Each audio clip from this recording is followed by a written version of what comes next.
Okay, so we're patiently waiting, but we are looking for a new home. And right now we've got a little shelf up there. I want to get rid of that and come up with something along the shelf in the top of the garage that can be used for hanging airplanes that can be multiplied and adjusted as time is required. As I've got a boat down below it, I've got some limitations in terms of how to access them, and I want it to be easy. So essentially I want to have it a bit outboard of that shelf up there so that I can get on a step stool or something like that and reach up and grab them. So that's our objective.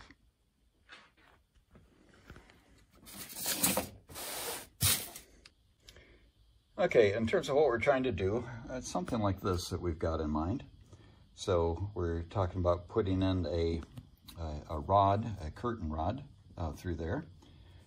Timber supports coming up here, and this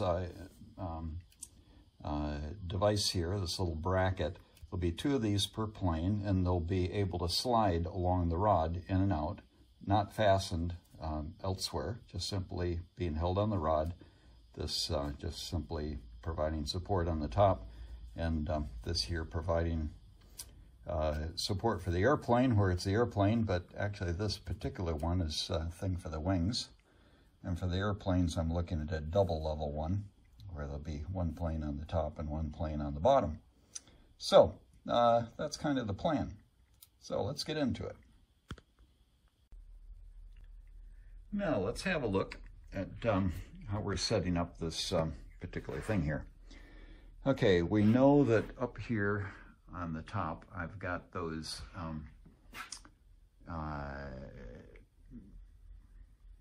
studs, whatever, going across that way. That one is on its end, and this one is laying flat. Okay, this is 70 by 35. So what I've done is I've measured back 70 here on the end of my workbench to indicate the depth of that particular piece of wood. I've allowed 5 mils to the top of the support that's coming down. And then I've decided on a 30-60 triangle for this bit coming out. So essentially there's going to be a piece of wood that comes from here up to the edge of the shelf that's up above there. So I'll have that piece going across there like that. So I set it up here on the workbench just so that I can measure out distances and things like that. In terms of working out where the hole is going to be for the curtain rod that goes through, you just simply draw a line from each of the corners of your little trapezoid here, and that will mark the exact center. So I measured from the edge of the timber down to the center of this, added on 5 mils, and I've worked out that we need 42 millimeters from the end of the piece of timber to the hole for the support for the curtain rod. So that's sort of worked out what's going to happen with the support that comes down from the curtain rod. Curtain rod will go through that and through the timber. So you'll see more of that as we go in. And of course, what we're working with here is just simply 42 by 19 pine. I've marked out where we're going to notch out for the supports going out to the sides. We're going to have one here up above. This is for a high wing aircraft, so it doesn't need a lot of clearance at the top. And then one down at the bottom is going to be for the P-51 low wing, and so that needs more clearance between the two. And essentially, as you do that type of thing, you know, what I've done is I've actually taken dimensions on those 2 aircraft to make sure that everything's going to fit, and we'll be cutting it off here. So let's get busy and do it. So here we go. We got everything all set up and glued together. Got all of our pieces here. After we get them, after we let them dry a bit, then we'll cut off the bits here, drill the holes in there, and then we'll be ready to put up the rod and hang them up. All good. Okay, so here you see our frames that we've got together, all set to go. Of course, we're going to be trimming off the edge of this up here on this end, and we've got to drill a hole here in the middle. You'll note as far as locating the hole that all you got to do is draw a diagonal from each corner, and that will give you the center of that spot for drilling. our curtain rod. We just have a old crummy bit of curtain rod that I've had lying around, but that's 17 mils or so. So we're going to drill a 17 millimeter hole for that to sit on. And of course, the airplanes are going to be sitting on these. So let's drill some holes. Well, we've now got our holes drilled in the timber. Turned out that they were 16 mil. I didn't have a 17 mil bit and tried the 16, and boy, just a perfect snug fit, just exactly what I need. So that's going to sit in there like that. Good example of measure twice, cut once. And this one here, I goofed up a bit in drawing the lines to the corners. I went up to, get it where you can see it here. In drawing the lines to the corners, you can see I went up to this corner. It's supposed to go to that corner there. So I didn't get that in the middle. Frustrating. So anyway, we'll make another one at some stage. But right now this should be good as far as working out whether or not this works. And given it does, we might make another one of those, or we can think about what we could do to make that all even up. But anyway, that's all good. So now we need to make the hangers for the to hold the curtain rod.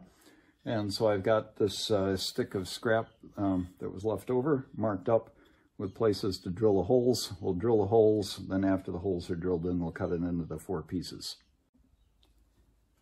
Okay, we now have a bit of a tricky bit. And you can see my mistake in drilling the hole. Got these things out of line, so I'll have to pack that up to get those even.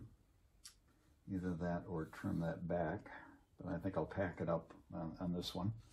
But anyway, I've got the rod through the 2 holes in the things, and this is my little support that's going to be hanging from. I've got my mark on the bench here as to the height of that piece of timber that's up on the shelf that we're hanging it from. And I get my square lined up with the bottom of where that timber piece is going to be. And this is going to be sitting on that. Okay, so that gives my position in terms of where that is. I then am careful to make sure that this lines up here, that this is going to be straight. So that looks pretty straight. That's in line there. So now where this edge is, that's where the bottom of the shelf is going to be, and I'm going to have to cut these off along that line. So I'll mark it here, put a line across each of them, across there, and then I'll cut that. Well, we've now got it all set. We got our hole in here. We've got the edge cut up there. Did that pretty carefully, so I think that's going to be about right. And we're ready to put it on the rod and put it up on the along the shelf there. I might mention that as we put it on the rod, the idea is to be able to slide the rod out in case we want to add, remove, or change any of these things. For right now, we're just putting on the one set, but as time goes on, we will add more to it. As we hang it from the timber up there, we're going to utilize little pieces of hoop iron, attach it to the sides of these little brackets. These brackets are about 41, 42 wide. The timber up there is 35 to 37, something like that. So yeah, a little bit of hoop iron on each side should do that fine. We will assemble everything together on the rod and then put it up. Well, here we are. We've got it all put in place. So we got the rod going along there that's going to be able to hold additional things. We got 2 planes up there on the supports that we just made today. I did shim them up a little bit on the one side to be able to level things out.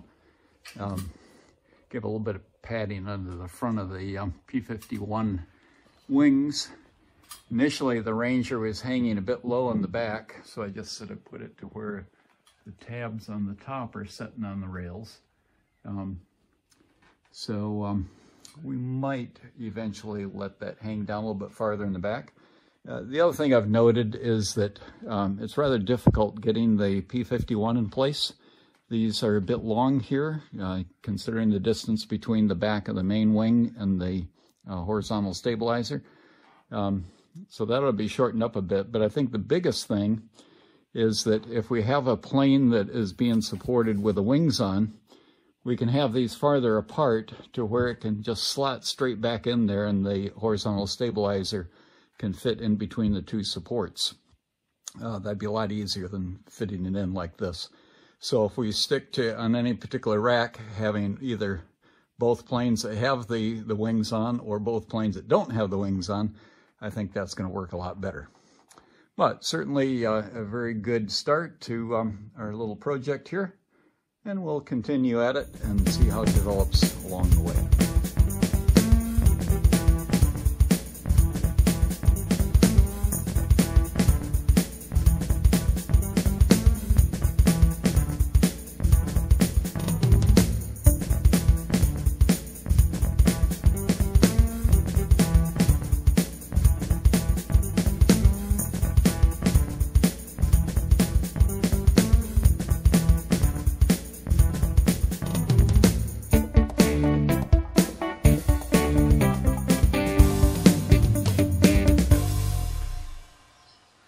Thank you for watching today's video. We try to produce a lot of helpful information. Yeah, include some crazy ideas and some really good tips. All of it I trust that you find to be quite interesting. So subscribe to our channel. You see the link down here at the bottom. And as you do so, browse through our videos and you'll find a great deal of variety there. There'll be tips and tricks on how to do various things, such as what we've shown you today. There's flying demonstrations, there's tips on how to do the flying itself, as well as how to set up your transmitter and all kinds of stuff. So be a subscriber, we would appreciate it, and you'll benefit a lot from it. So this is RC Jim signing off. You have a great day and enjoy your flying.